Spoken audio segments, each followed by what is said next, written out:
Strangely, one clip I'd never done before is the murder site of Martha Tabram.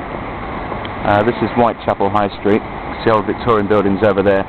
Just beyond is where St Mary's Macfillan Church used to be, which gave Whitechapel its name, the original one. Slipping down Mansell Street.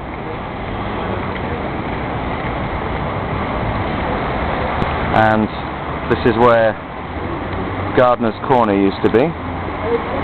A massive department store got destroyed by a fire in 1972. Slipping down towards Aldgate, next to the White Hart pub here.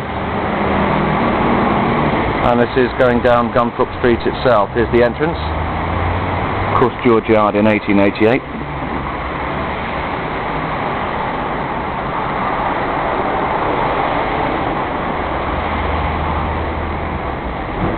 Beautifully atmospheric.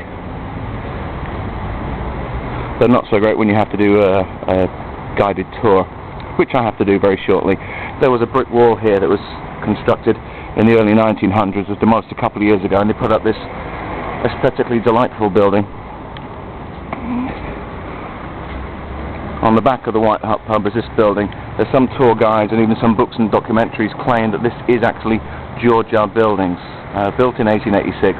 It's not, it was a homeless women's shelter. And over here, this used to be the facade of a fabric dyeing factory, which just postdates the murders, I believe. Inside it's all been changed, but this facade is still, I think, Victorian.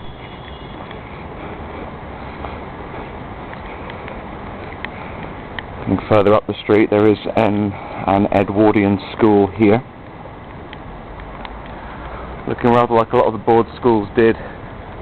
I have no idea if that was a board school or not, but it's still in use today, I believe.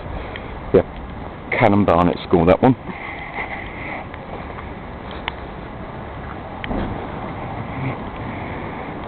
Here's a service yard, which is where Angel Alley was. That's where Mary Ann Connolly took her soldier, whilst Martha Tabram continued up here. The buildings on this side of the street only came down in 1990, but these ones came down in the early 1970s. We're now passing what was the location of George House, which was a tenement building very much like George Yard Buildings.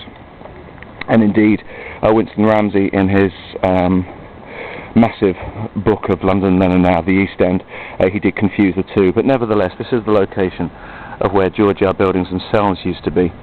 And the actual murder spot of Martha Tabram, if I move the camera up, is almost certainly exactly there. First floor level, second floor if you're from the States, on the first floor landing. So this is where, if any of you have seen pictures of the original arched entrance leading into George Yard Buildings, this is actually where the archway itself used to be. And one final fragment of George Yard Buildings remains. Although the rest came down in 1972, this small stub of wall at the end here was left standing, and it helps buttress the building out on Wentworth Street, but that's all that remains of the building where Martha Tabram died. I do assure you, when I'm giving my tours, I'm a little more energetic than this, but you don't need to hear that kind of energy whilst you're watching something on YouTube.